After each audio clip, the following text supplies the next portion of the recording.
Hello everyone. सो इस video में हम पढ़ने वाले हैं फेमाइन्स एंड ड्रॉट्स इन राजस्थान के बारे में। फेमाइन का मतलब होता है अकाल पड़ना और ड्रॉट का मतलब होता है सूखा पड़ना। ठीक है, तो इसमें उसके बारे में थोड़ी सी जानकारी है और उसके कुछ कारण बता रखे।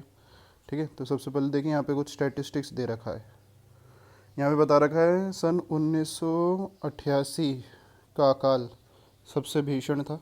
ठीक है, अकाल आप समझते ही हैं, जिसमें खान पान की इतनी कमी हो जाती है जिससे लोगों की मृत्यु होना शुरू हो जाता है। इसमें बता रखा है 27 जिलों में अपने गिरफ्त में ले लिया था अकाल ने। राज्य में 36,252 गाँव में लगभग 3,17,00,000 जनसंख्या व करोड़ों पशु प्रभावित हुए थे। ठीक है, फिर 84-85 से बता रखा है लगातार यहाँ पे अकाल पड़े जा रहे हैं। 2000 का अकाल भी बड़ा विकराल था। ठीक है, उस वक्त के राज्य के 32 जिलों में से 26 जिलों के लगभग 23,406 गाँव में लगभग। ठीक है, तो आप प्रभाव देखिए कितने ज़्यादा गाँव में है। बता रखा है 2000 और 2001 की अवधि में 31 जिलों की 3.3 करोड़ आबादी 30,000 गाँव प्रभावित हुए थे। ठीक है ना, तो यहाँ पे क्या नाम है, ये इस तरीके से बता रखा है।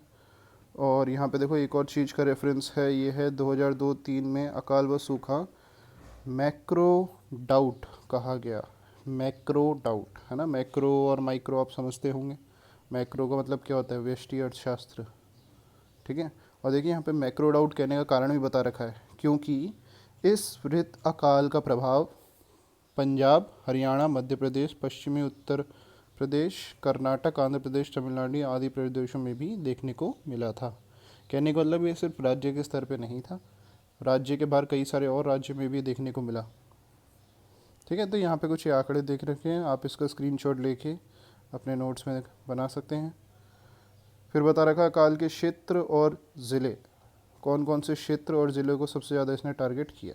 ठीक है, यहाँ पे देखिए कुछ इन्वर्टेड कॉमा में लाइन है। पग पूंगल, धड़, कोटड़े, बाहू, बाड़मेर, जाय लादे, जोधपुर, ठावो, जैसलमेर। ठीक है, नीचे अर्थ भी बता रखा है कि भाई अकाल के पैर पूंगल, धड़, कोटड़ा, भुजाएं बाड़मेर में स्थायी रूप से माने गए, लेकिन तलाश करने पे जोधपुर में भी मिल जाता है एवं जैसलमेर में तो इसका खास ठिकाना है। तो यहाँ से मुख्य ज़िले समझ में आ रहे हैं, बीकानेर, मारवाड़, मालानी या बाड़मेर। ठीक है, जोधपुर और जैसलमेर। ठीक है, यहाँ बता रखा है राष्ट्रीय कृषि आयोग में राजस्थान के 11 जिलों को मरुस्थलीय जिले माना था। ये मैंने आपको इससे पिछले वाले चैप्टर्स में ही बताया कि यहाँ पे जो मरुस्थल है, डेजर्ट है, वो 11 जिलों से कनेक्टेड है।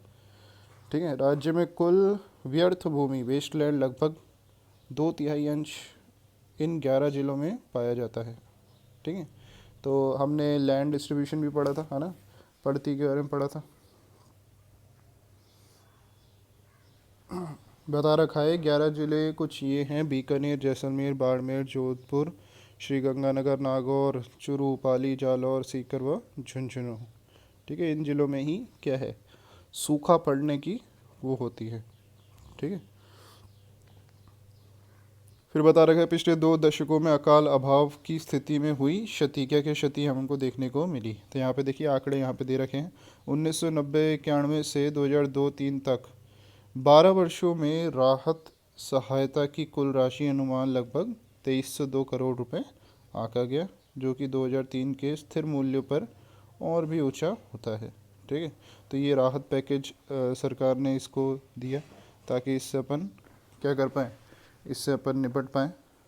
फिर ये भी बता रखा पिछले वर्षों में अकाल ने त्रिकाल का रूप धारण कर लिया, जिसमें भोजन, चारे व पानी तीनों का गंभीर संकट एक साथ खड़ा हो जाता है। तो जैसे मैंने आपको बताया, फमाइन या अकाल का मतलब है खान पान या भोजन सामग्री और पानी की क्या संकट।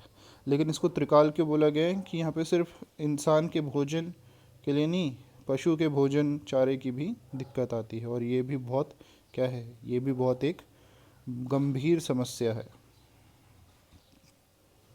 ठीक है ना, फिर देखो यहाँ पे अकाल आने के कुछ कारण बता रखे हैं। भाई बोला कि कुछ कारण तो क्या प्राकृतिक कारण होते हैं, जैसे कि भाई जो लैंड की पूरी क्या है, टोपोग्राफी है, या फिर हम बोलें तो धरातल की जो बनावट है, हमारी जो जलवायु है, है ना भाई। जो आपका क्लाइमेट है, टेम्परेचर है, आपका पूरी की पूरी धरती पे जो पोजीशन है, कौन से लैटिट्यूड लॉन्गिट्यूड के अंदर आप आ रहे हो, वो तो एक सबसे बड़ा प्रमुख कारण है कि भाई इन चीज़ें यहाँ पे देखनी जा सकती हैं। फिर बता रखा है वर्षा की कमी, अनियमितता व अनिश्चितता। तो भाई वर्षा की कमी तो है ही, हमारे में क्या है, मरुस्थल प्रदेश है।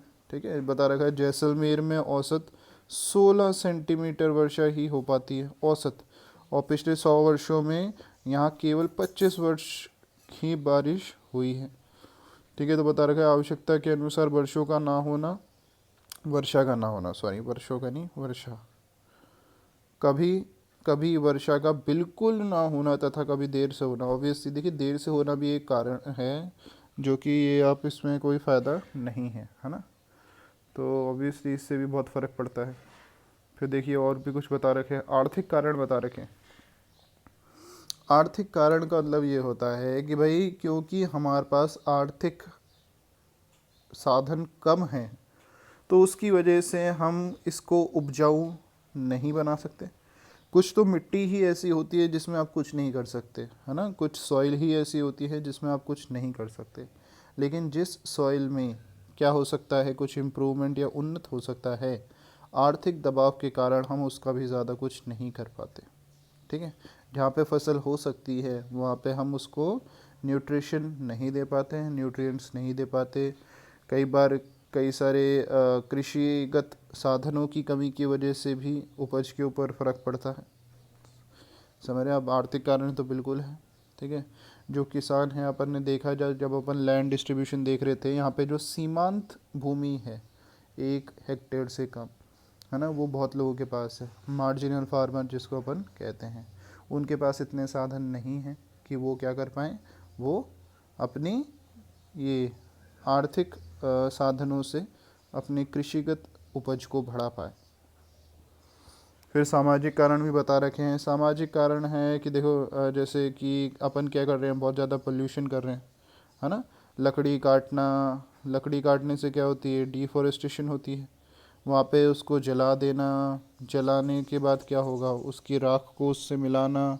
ये कुछ सामाजिक पुरानी क्या हैं, दकियानूसी चीज़ें हैं जो कि शायद अभी भी चल रही हैं। इनके कारण क्या होता है, इनके कारण इकोलॉजिकल डिसबैलेंस होता है, समस्याएं उत्पन्न होती हैं। राजनीतिक कारण भी बता रखे हैं, पॉलिटिकल। ठीक है भाई, जो सरकार की योजनाएं हैं, नीति हैं, ठीक है, उनके जो निर्णय है वो भी कई बार बहुत अहम भूमिका निभाते हैं किसी भी प्रदेश को संभालने या फिर बिगाड़ने में। तो यहाँ पे देखिए जो पॉलिसीज़ लाई गई, हमने बोला कि राजस्थान में इंस्टीट्यूशनल सपोर्ट नहीं था एग्रीकल्चर को, है ना। कृषि विभाग को, एग्रीकल्चर डिपार्टमेंट को इतना ज़्यादा इंस्टीट्यूशनल सपोर्ट नहीं मिला है राजस्थान में स्पेशली। अगर शुरुआत से मिलता या फिर बहुत कुछ एक अलग नीति या योजनाएं होती, तो शायद इसमें भी क्या होता है, इससे भी अपन निपट पाते।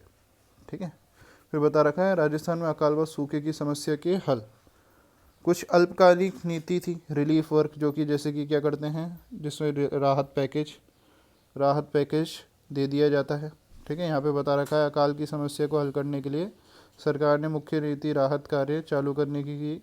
इसके अंदर सहायता देने की देखो किस किस में मांग थी, वित्तीय साधनों पर कहाँ कहाँ, भू संरक्षण, सड़क निर्माण, पाठशाला, औषधालय निर्माण, इन सब के लिए कार्यों के लिए दी गई। ठीक है, इसके अलावा किसी चीज़ों की मरम्मत, रख रखाव, जल की सप्लाई बढ़ाने के लिए, इन सब कारणों के लिए।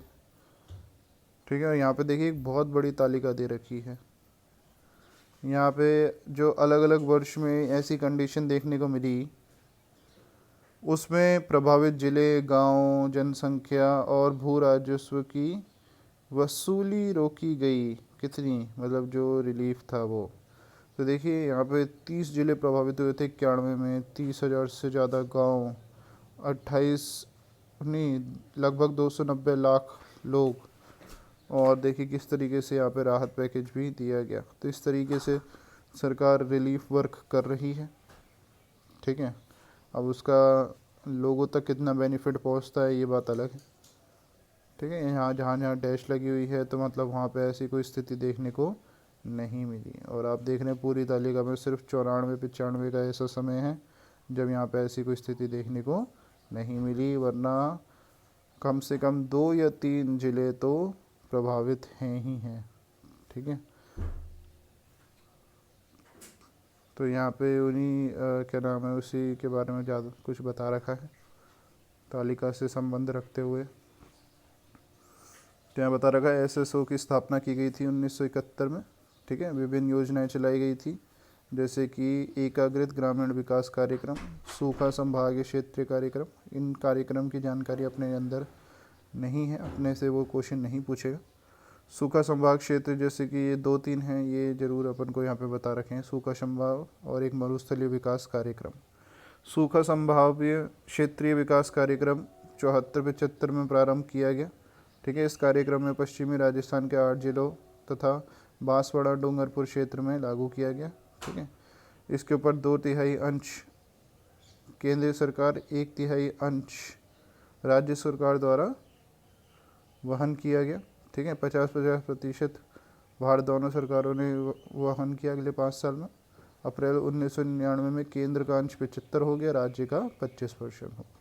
तो एक तरीके से आर्थिक वही है, आर्थिक आपको क्या देनी है, रिलीफ देना है। मरुस्थलीय में क्या हुआ था 85-86 में इसका संपूर्ण भार केंद्र द्वारा वहन किया गया।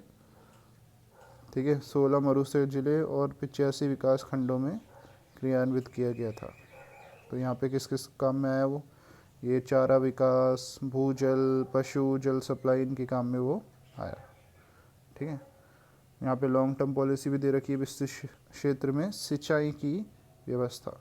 तो सिंचाई की व्यवस्था कराई गई जिसके लिए इंदिरा गांधी नहर परियोजना का वो किया गया। ठीक है, नहर के दूसरे चरण में संशोधित रूप का पूरा करना, कमांड क्षेत्र, ये सारी बात बता रखी है। तो यहाँ पे सिंचाई की व्यवस्था के लिए कुछ प्रयत्न किए गए।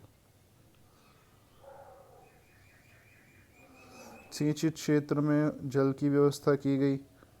अकाल राहत कार्यों की अर्थव्यवस्था के समस्त क्षेत्रों में प्रभावी कुछ वो किए गए। लूनी नदी जो है क्षेत्र, वहाँ पे विकास कार्य कुछ किए गए। 200 करोड़ तक की वहाँ पे स्कीम FW जर्मन मिशन को वित्तीय सहायता के लिए भेजी गई। ठीक है, अकाल राहत केंद्रों में मजदूरों की उपस्थिति के लिए मस्टर रोल ठीक किए गए। स्कूल, डिस्पेंसरी, सड़क, इन सब का निर्माण किया गया। तो ये सारे ही क्या हैं, डेवलपमेंटल वर्क हैं। मरु क्षेत्र में बालू के टीले का स्थिरीकरण, सैंड ड्यून्स के लिए काम किया गया। सैंड ड्यून्स मैनेजमेंट स्टेबलाइजेशन बहुत ज़्यादा ज़रूरी है और हमारी सरकार ने, गुजरात की सरकार ने इनके ऊपर भी काम किए हैं।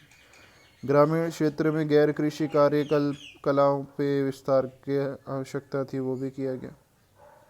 ठीक है, इसके अलावा कुछ और भी बातें बता रखी हैं। यहाँ पे बोला गया कि भाई यहाँ पे वाटर हार्वेस्टिंग, कंजर्वेशन मैनेजमेंट भी किया गया। ठीक है, इसके अलावा यहाँ पे कुछ आंकड़े दे रखे हैं कि भाई भारत सरकार ने कुल 465 करोड़ रुपए की उपलब्ध किया गया 1990-95 में, बाकी 25% राज्य सरकार ने किया। कैलेमिटी रिलीफ फंड भी बना जिसमें 706 एक तरीके से 707 करोड़ रुपए की राशि यहाँ पे रखी गई। ठीक है, तो ये आंकड़े हैं, इनको थोड़ा सा आप ध्यान में रख सकते हैं। यहाँ पे अपना टॉपिक होता है ख़त्म, पढ़ेंगे नेक्स्ट वीडियो।